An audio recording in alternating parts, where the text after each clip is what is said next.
This is Que Esperanzas, a series on Book Public from Texas Public Radio. The expression Que Esperanzas is an ironic or pessimistic interjection meant to convey there's little hope and the improbability of success. Book Public's Que Esperanza series focuses on short stories with protagonists who are women surviving catastrophic injustices in their everyday lives and facing them with a thin measure of hope. On this episode, we discuss The Cape by Dionne Irving. Mina and Neil had an exciting, scandalous courtship. He was her professor when she was a university student. They marry and grow into the routines of that relationship. We soon realize that Mina may have neglected her own interests to become Neil's wife. Those interests rise to the surface while they are away, staying at a cottage on Cape Cod so that Neil can recover from wounds he received from a terrible accident involving fireworks. It's the off-season, the town is quiet, and Mina and Neil must turn to each other. Neil needs Mina's help in this context. Mina, we soon discover, may not need Neil any longer.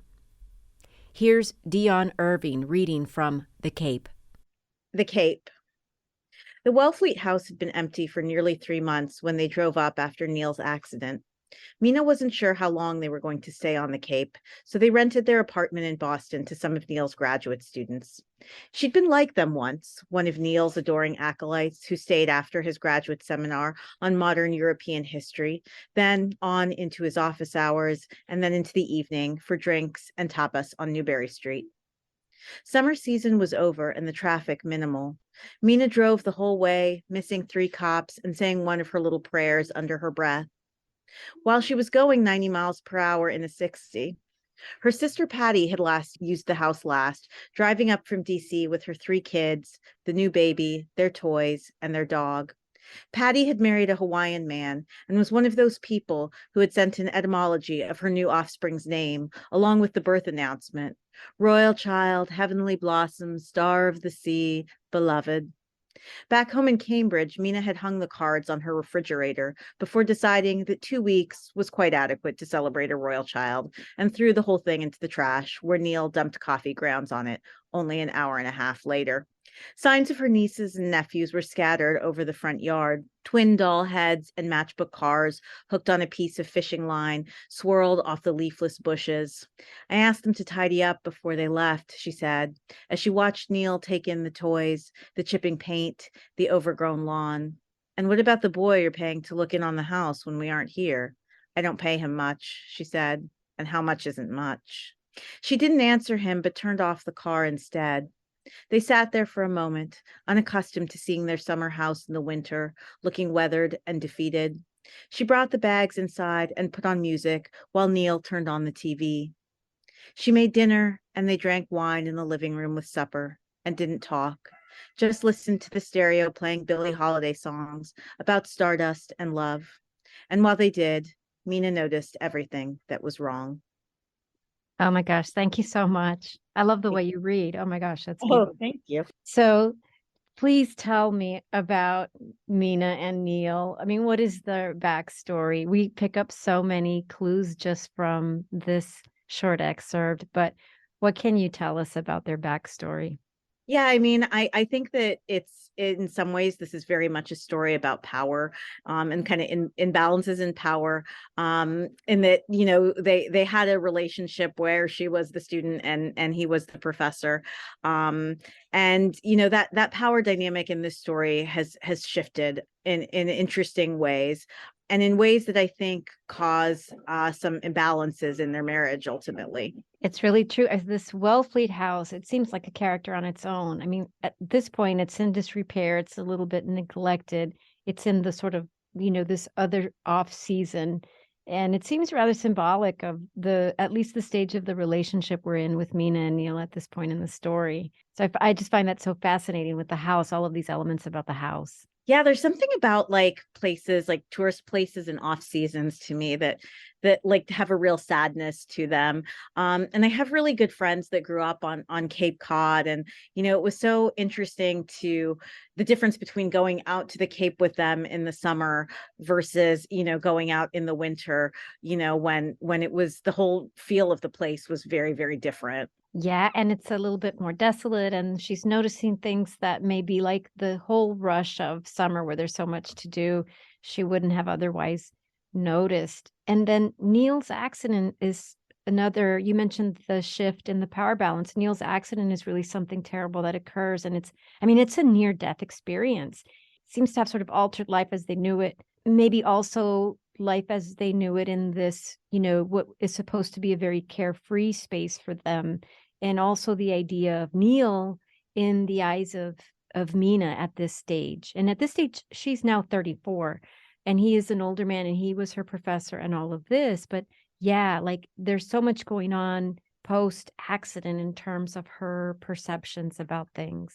Absolutely. And I think that, one of the things that is really interesting to me in part in this story is that in some ways it sort of challenges the notions of marriage. I think that we all, right, get into marriage with sort of the best hopes, right, of what marriage will be, right? But there's a reason that the vows say in sickness and in health, right, till death do us part, because there are going to be difficult things. I often talk with friends about these litmus tests that are sort of natural that happen in life, that test a marriage, that have nothing to do with any of the other things that could happen in a marriage. Both your parents will die at some point, and how will your spouse help you through that, or not help you through that? There will be loss, there will be failures, there will be successes, and how do you navigate those things through the course of a life, right? And those are just the really run of the mill things that happen, right? There can be bigger and larger things that happen that test a marriage, that make you consider, which way a marriage is going to go, and how you continue on from that point. Yeah, and there's these intimations too with just Patty's children and the toys that are strewn about, and these sorts of extra things that she would have to do if she had children. But there's sort of like this intimation of maybe that's not in the cards for her, and she can just so offhandedly, after a little while, throw the photographs away, and he throws the coffee grounds on top of them. It just seems like, they're not really, the two of them in this marriage are not really in the same sort of space to accept that role just because they're married, that then the foregone conclusion is that they will be parents. It just seems like they're not in a good space to even take that on at this point. Oh, absolutely. And I think one of the things that absolutely shifts the power dynamics in this story, right, is I think when you have children inside of a marriage, like people have to take on roles of caretaking, right? I think sometimes that's where children cause stress in a marriage, right? That like if caretaking is imbalanced, or the burden of taking care of another human being, right? And we don't often think about the ways in which we have to caretake for our partners, right? We might think about the ways we do that emotionally within the space of a marriage, but for a couple who ostensibly in the story has not had children, right? One of the things that really does shift that power dynamic is where all of a sudden she has to become caretaker. And I think as a character, this isn't like a role that either comes naturally to her, or that she really ever wanted. Yeah, and it also seems like she admired him at one time, sort of in that way that we had, maybe in that setting where he's the professor. She admired him at one time, but now everything's changed. And on top of that, he doesn't do very much. He can't do very much except watch television. And he's on leave from the university, and they're basically living off of his disability. And then she becomes really industrious, right? And he's less industrious. She becomes more industrious. She bakes and she gardens and she gets a part-time job. And it really, then we begin to see the ways in which maybe she doesn't really need to depend on him that much. Yeah. I think that's sort of the nature And as somebody who's worked in universities for a long time, it's kind of one of the things that's problematic, right? It's why so many universities have regulations in place against, instructors and students being in any kind of romantic relationship, even if they are consensual, because there is sort of this odd power dynamic, right? That even outside of the bounds of a classroom, you can't escape, right? And I think that, to me, one of the things that was really interesting in terms of thinking about that marriage is, even though, that's the way they met, I don't think she sort of understands how much that, kind of implicit power dynamic was still at play in their relationship until it's completely reversed. Yeah.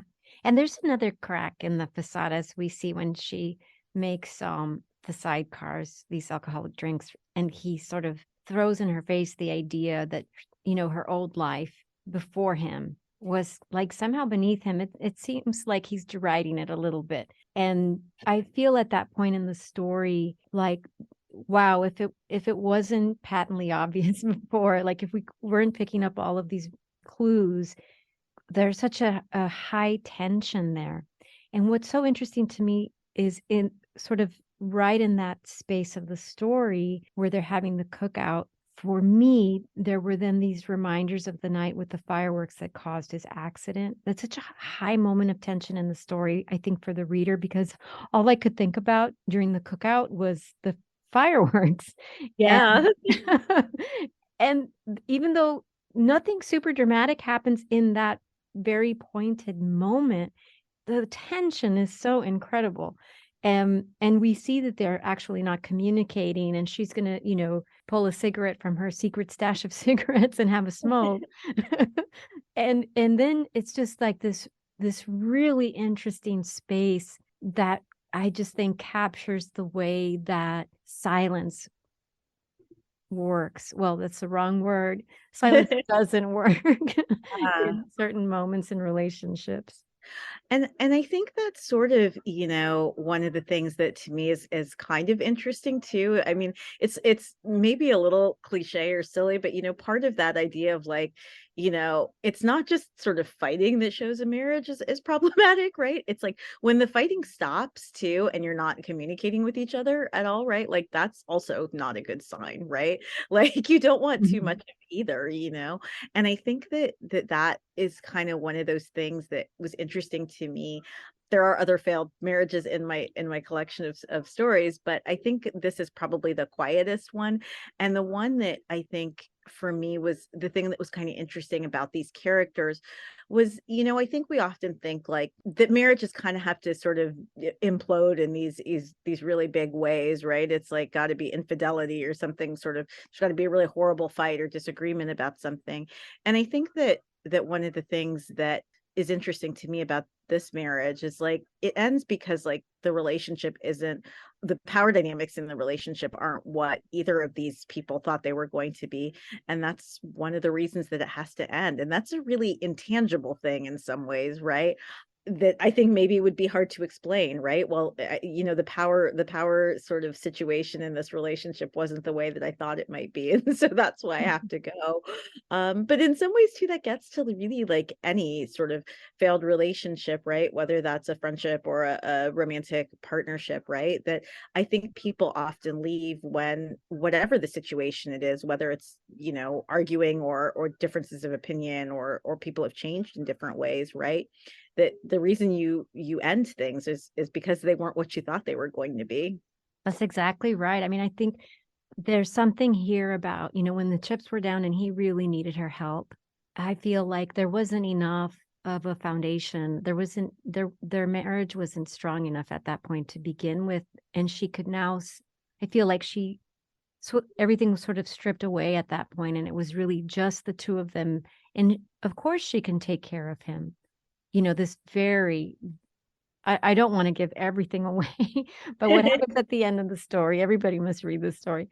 It does show this, she talks about this idea of love and guilt, Yeah. right? Where she says, this is what is sort of keeping anybody from making a move, like sort of disrupting a marriage, a relationship.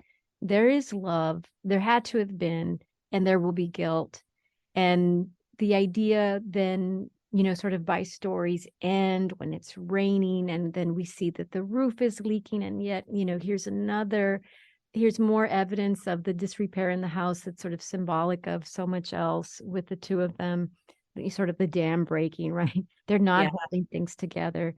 They do connect, they can connect physically, and they can connect, intimately, and she can do for him and she can take care of him, but it's not going to be enough because what what was elementing it to begin with but this power imbalance. absolutely. And I think that, it's maybe not very romantic of me in some ways, but I think that you see statistics on things like arranged marriages, right? And they have sort of much better rates of success, right? As opposed to, love matches. And I think that in some ways, like maybe it's because those relationships start out with a different set of expectations, right? The expectation isn't going to be, I love you, that's why I'm with you. I'm with you for a lot of reasons that have absolutely nothing to do with romantic love, right? Um, and so, as dark and bleak as that is, I think in terms of thinking about, love sometimes, I think that in some ways that's part of what makes love matches it maybe a little harder to sustain, right? Because if things change and you're there for because you love the person, which is a good reason to be there for somebody, but that change really can eat away at love in like lots of really weird different ways, right? That I don't think anybody expects when they link their life to somebody. Dionne Irving, thank you so much for talking to me today. I really appreciate it. Thank you so much. Dionne Irving is the author of the story The Cape. It can be found in her collection of stories titled The Islands. This has been Que Esperanzas, a series focusing on short stories with protagonists who are women surviving catastrophic injustices in their everyday lives, on Book Public from Texas Public Radio. Write to us at bookpublic@tpr.org. Jacob Rosati composed our theme music. Dan Katz is Texas Public Radio's news director. We had help from David Martin Davies. I'm Yvette Benavides.